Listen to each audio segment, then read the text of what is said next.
बहुत प्राचीन समय की बात है, जब ब्रह्मा ने सृष्टि की रचना की थी। हर दिशा में केवल नवजीवन था, लेकिन उसे दिशा देने के लिए जरूरत थी ज्ञान की।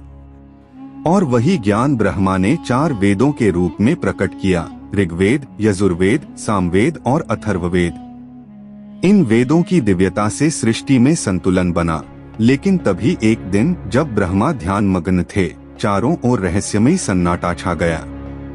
उनके कमंडल से एक अजीब सी आभा निकली और वह आभा अचानक विलीन हो गई। वेदों की दिव्य गूंज भी थम गई।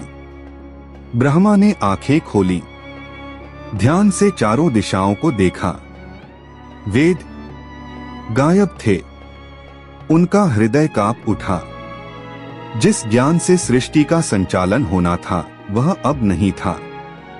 संसार अज्ञान के अंधकार में डूबने लगा। ब्रह्मा ने अपनी दिव्य दृष्टि से देखा। वेद अब पाताल लोक में छुपाए जा चुके थे, और जिसने यह किया था उसका नाम था हयग्रीव। यह कोई साधारण असुर नहीं था।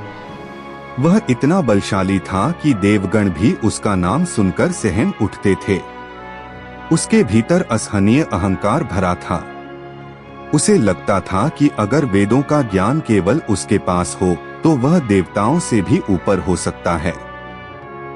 उसने वेदों को पाताल लोक की गहराई में छुपा दिया और चारों ओर अज्ञान का घना आवरण फैला दिया।